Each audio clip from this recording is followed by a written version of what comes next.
Hey guys, welcome back. This is my very messy gear room. I apologize for the mess, but in a second you'll see it's got some purpose. I'm going to show you what is working and what's not, so stay tuned.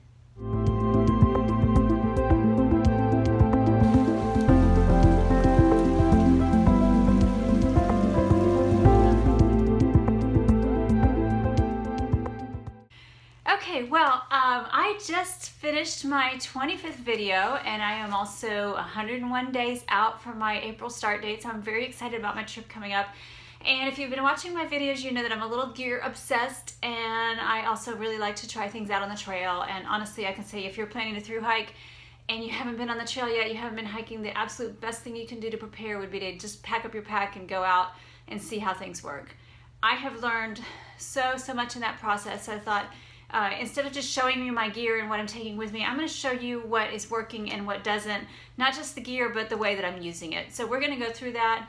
I'm going to go a little quickly. I will try to include some brands and things like that down in the notes below, so that if you have questions, you can find what it is that I'm using. And absolutely, if you've got questions, if there's something you think I missed or you want me to elaborate on, then please also go ahead and put your comments down in the comment box, and I will get back to those as quickly as I can. So I have no order here, but I just want to go ahead and start and run through everything and let you know where I'm at. And yes, a great place to start would be with my Cnoc outdoors bags, which I have been waiting for. They were on pre-order before they were available, and this I'm using to replace the bag that came with my Sawyer. It's got a nice big opening at the top to get water. I've rigged it up so that I can do a gravity system when I'm getting my water with my Sawyer filter, and these two just work absolutely beautifully together. So I'm thrilled that these finally came in the mail and I got to try them out on my last hike. You may, sorry, noisy. You may have also seen my video about choosing the perfect cook pot, and I was a little disappointed the other new pot didn't work out, but this system from Health Grades is working out really well for me. As I mentioned, ditched the larger pot, so I've got one that is, I believe, 800, and then a smaller fry pan that also sets on top as a lid. Stacks up pretty well to pack. I can put my fuel, my mug, and that sort of thing in here. So I'm real happy with this titanium system. Saved me about 2 grams off the pot that I was using before, so happy with that. In fact, I was so happy that I made myself a little cozy for it to keep it warm when I'm heating up food. So this is a keeper. And along with my cook system, I've got this little spork, which in terms of mouthfeel just really wasn't that great for me. I'm keeping it as a backup, but I got my bamboo spoon from Gossamer Gear, and I just absolutely love this thing. So it's certainly going on the trail with me. Also in my cook system, was working on different types of stoves, and I got this little cheap Eltec City from Amazon when I first started backpacking. It works pretty well. It flips out and the little things flip over, and it's just a nice sturdy little stainless steel stove. One issue I've had is that the adjustment here sometimes pops off. This little wire, you can pop it back in, but a little bit of a pain. So this is a good one to keep as a backup. I had switched to the Kovea Supalight titanium. The first one I got, unfortunately, wasn't working. It was shutting off randomly for me. I sent it back, and they just sent me this new one. So I'm going to try it out on the trail, and hopefully it'll work and save me a few grams. If it doesn't, I am just going to stick with this one, because if it dies, I can get another one for 13, 12 bucks on Amazon. Easy, easy, easy. So that's my cook system. Well, one more thing on my cook system. I made a little cookie sheet windscreen, and you can see it's getting pretty jacked up at this point. It's still in my bag and I'm using it, but if it dies, I probably won't replace it, and so I can use other things for windscreen. Trying to find multi-purpose things, so like my Z-seat, I've heard will make a great windscreen. So this is maybe. Wind pants, I started out with North Face quarter zip or half zip pants that are really nice, but they're pretty heavy. And I wanted to lighten up. I want to say these are about 8 or 10 ounces. I'm not sure exactly. I can tell you if you're really curious. But decided I wanted something lighter weight, so I ended up getting the Alpine Houdinis. These don't have any pockets except a little one on the thigh, which you can actually fold them up into, which I love because I keep these in the brain of my pack. And these I've used on a couple hikes. They work out perfectly. Very, very lightweight. keep me warm when it's windy, so these are definitely a keeper. The hike I just did in the snow, I had to run out and buy micro spikes, which I've never used before. I've heard of them, but being in Georgia, we don't get a lot of snow and ice. Well, sometimes we get ice, but it's more of an issue for me driving than hiking. So anyway, I had to run out and get these. It was the first time I used them. Ended up getting the Yaktrax Pro, which were recommended by the salesperson at REI. 30 bucks, really happy with them. The only complaint that I have is that they're a little hard to get on and off. And we were kind of in and out of snow, so there were some points where we were out of snow and I had taken them off, and then it got icy again, and I could just hear my husband saying, "You broke your leg because you took your micro spikes off." So a little bit of a challenge there, but these are good, and they're going to go in my pack at least for the early part of my hike, and then I can send them home. I'm taking a lot of video on the trail, taking a lot of pictures, and I did notice that my phone case, my phone was just not really accessible. A friend of mine had a clip-on case that just attaches to a strap. Hers was not exactly like this, but I went on Amazon and found this one. It's actually got a case for the phone and it just slides in, and I'm finding this is really handy because I can just click it to my, sometimes I just clip it right here, my collar, or down on my waistband, and I can get a picture pretty easily and not miss those cool shots on the trail. So I'm happy with this system for my phone case. All right, staying warm. I got this little Smartwool beanie that I really just use for sleeping, and I like it. It's very, very lightweight, but it does tend to pop off my head at night, and sometimes I wake up and I'm having to put my beanie back on. So I might end up just rigging some little cords that I could tie to keep it on if I want a little bit more comfort and don't want to wake up with that as a concern. But other than that, it's a great little beanie. It's very thin, lightweight, takes up no space in my pack, so this is a keeper. And I've got some outdoor research gloves that I also sleep in these because I sleep very cold, and these are E-tip gloves, which are handy on the trail as well if I'm hiking and I want to be able to take pictures, and I can use my phone without taking these off, but they're not waterproof, so I need to find some lightweight waterproof mitts. I might even convince my mom to make me a pair that I can wear over these to keep my hands warm and dry if I'm hiking in cold rain, but these are definitely a keeper from outdoor research. If you watch my video on the water system hack, I am just absolutely thrilled with this. It really didn't take much to just carve out the little ledge that was inside the lid of the Smart Water bottle, but this works perfectly when I'm on the trail. I don't have any issues with reaching my water. I can take it out, fill up my bottle. When I get to camp, I can take this out, and if I'm hiking and I have this in my pocket and I bend over, sometimes a little bit of water does leak out if I'm not careful, you know, bend it over and it comes out around the hose. But for the most part, I can just flip this closed because I kept the top part on it, so that's not an issue if I'm not using the system, and I'm really just thrilled with that little water bottle hack that you can see in my hydration system video. Shoes. I know some people have a really hard time finding shoes they like. I've been through a few pairs, mainly because what I had for day hiking, I had a pair of Columbias and a pair of Merrells that I really liked, but they were too small. I have gone up a size and a half in shoes, and I switched to trail runners, so these are pretty filthy from my last hike, but these are the Saucony Peregrine 6 trail runners. They've got real nice grippy soles. I've been extremely happy with these. In fact, I've got 2 pairs, and then I bought a 3rd pair of the Peregrine 7s because I couldn't find these anymore.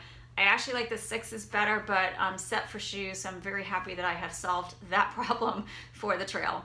Another item to keep me warm, I had a puffy, but I switched over to the Ghost Whisperer, which is just an amazing jacket. It's so lightweight and so warm, packs up into the pocket, so it's easy to carry on the trail.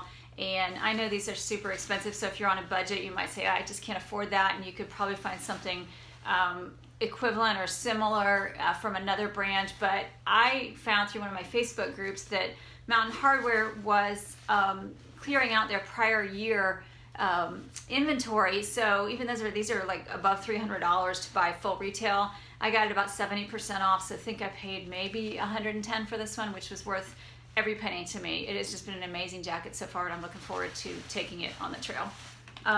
Trekking poles. I know people love Lucky poles and they've got a great warranty, but when I was starting out backpacking, I didn't have the money for those. And so I went to Amazon and I found these are from Cascade Mountain Tech. They open with the clips and just slide and adjust, compact up really easily. And I've been using these, you know, all through my 80 miles of Georgia and any other day hikes and things that I've been doing. I have no complaints. These are awesome. So I will carry these for, I think the price is about $40. And again, if they break, I know I can just get another pair from Amazon and replace them pretty easily. So I am thrilled with my trekking poles. They go into the I love these category. Something I don't love so much, and I really wanted to love it because it's so soft and cozy. This is my Kelty 30-degree bag. It's a women's bag, and it should have extra insulation around the hips, but it is not working for me at all. And I did order an Enlightened Equipment quilt through Massdrop. I haven't gotten it yet. I think it'll be here in just a couple days so I can try it out. And I was hoping to keep this kind of as a backup bag, but it's just not working, so I'm not even going to keep it. It does have some nice features. It's got the hood at the top, and I can stick my pillow in there. It's got the draft collar, which is nice.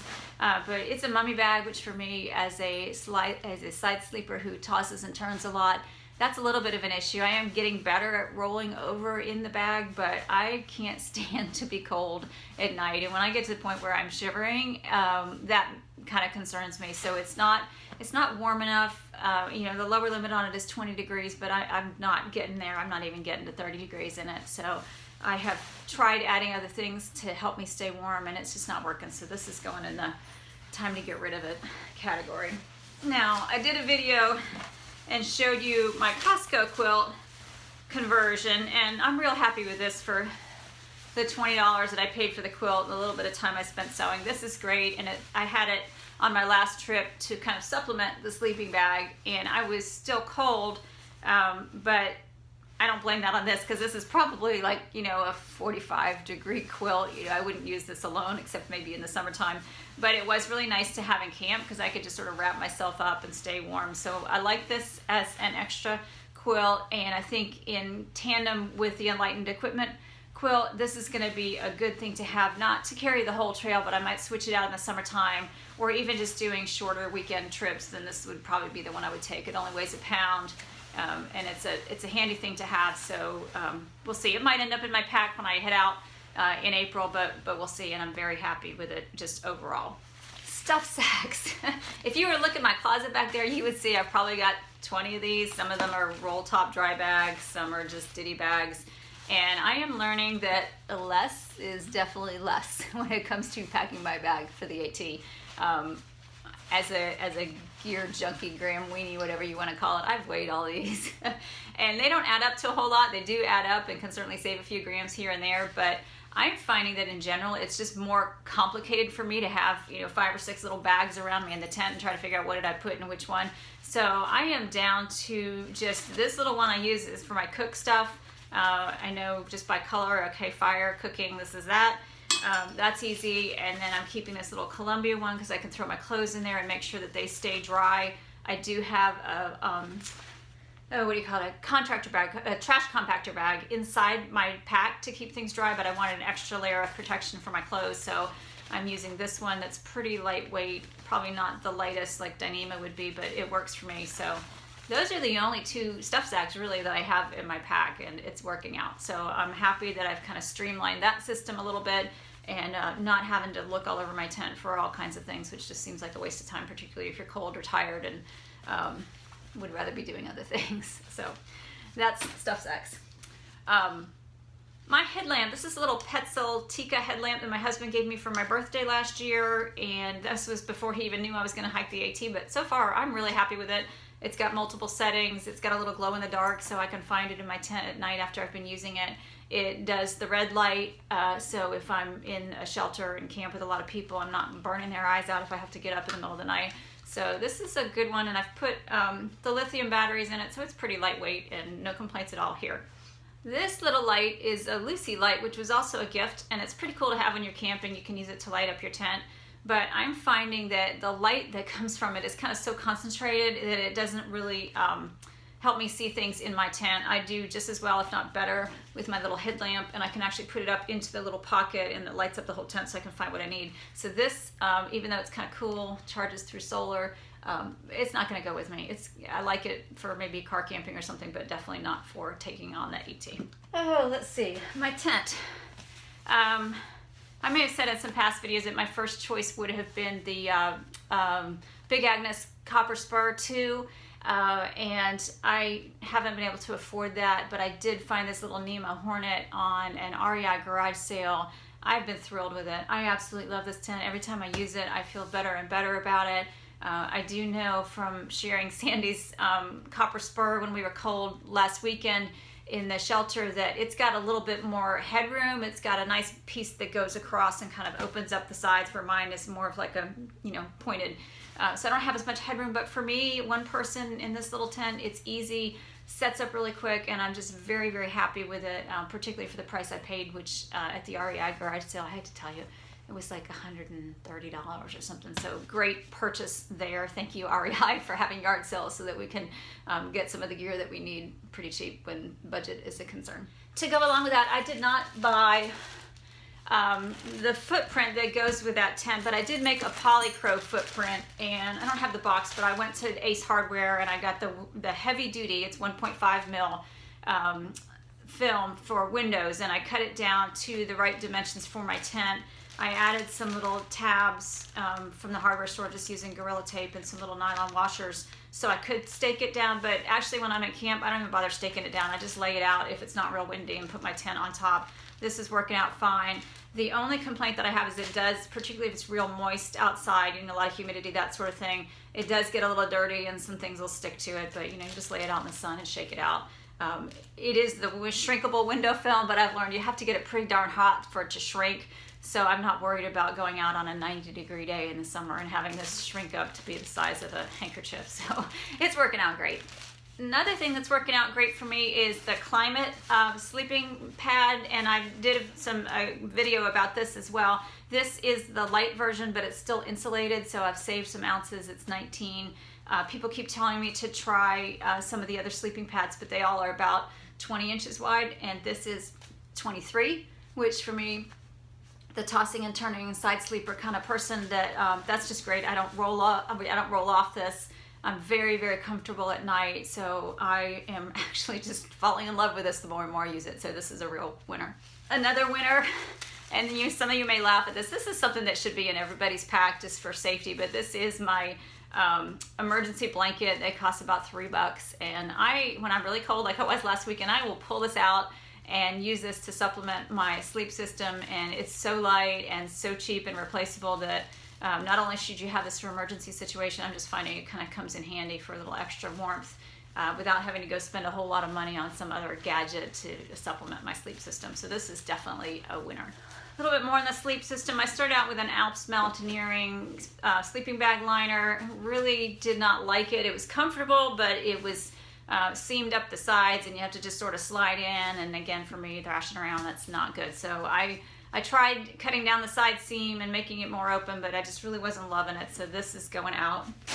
I got the bright idea, looking for silk, which is expensive, to make a sleep sheet out of sari silk, which I bought on eBay, and this is really pretty cool. It's pretty, and I'm a girl. I know, guys, you may not care, but it's nice to have a little creature comfort or something pretty in your tent at night, so don't laugh at me, but that's me.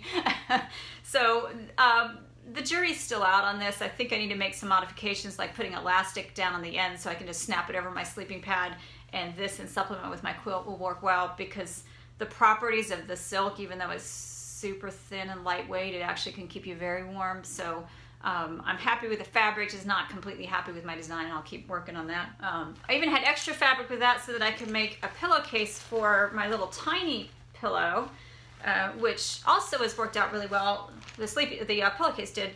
This pillow, though, this is the Cocoon, and I may have to correct myself, I think this is the Hyperlight one. It's covered with a very slick nylon, and I'm discovering that even though this weighs less than 3 ounces and it would be perfect, it is slippery, and so it slips out of my sleeping bag at night, and my face kind of slips off it, so that's why I needed to make the pillowcase, but I'm just not 100% sold on this. I actually, you can tell I love my REI garage sales, picked up this one, which is the Cocoon Ultralight, I want to say. It's a larger travel pillow. It's a little bit heavier at 6 ounces. One side is kind of a fleece, and then the other side is a nylon that's not quite as slippery.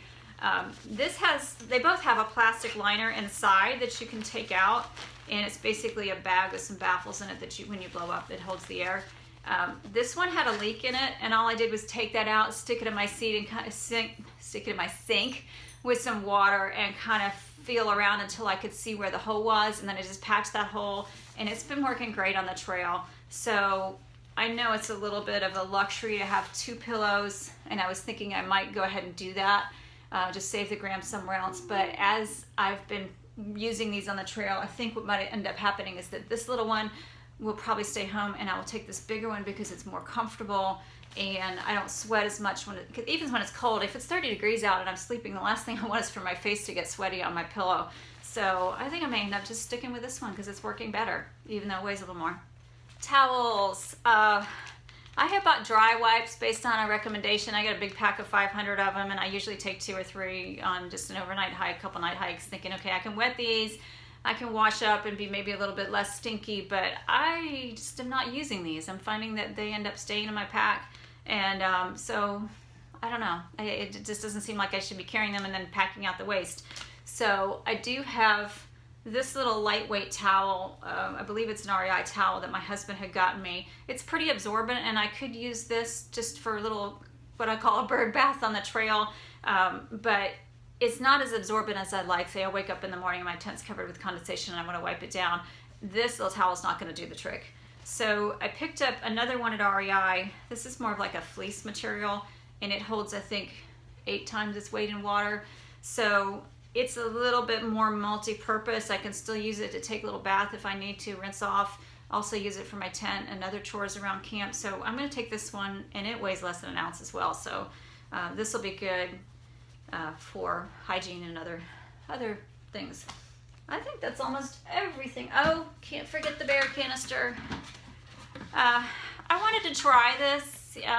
You know, about best practices on the trail, and I don't want to be feeding bears or anything like that, but I took it on a hike a couple weeks ago. This is the small one, and it weighs 2 pounds, and for hiking the AT, it's only required in one area in Georgia, only a certain part of the year, to have a bear canister, and that's a small enough area that you can actually just hike through. So I don't feel like this is worth the weight to take. It took me a little while to figure out how to get it into my pack in a way that wasn't hurting my back. And I just feel like, although I like it conceptually, my food bag that I have, it's a, I want to say it's an Osprey, hang on. This is my food bag. My Osprey bag, and it's just lined with a lock sack bag, and having this and just hanging it at night, hopefully I'll be able to find enough trees and branches to do that, but just hanging this at night I think will be sufficient for bear protection for my food. So I am going to get rid of the bear canister. And then the last thing I did, and this is the Graham weenie and me coming out, I switched out my tent stakes. I got this little set of titanium stakes from Lawson Equipment. I also got some ultralight Dyneema cord from Lawson Equipment that I'm using for hanging my bear bag. And these are just really simple little stakes. They go in the ground super quick, no pounding, and unless it's really hard ground, but they're easy to use, and they saved me several grams off the stakes that came with my tent, so I'm happy with them.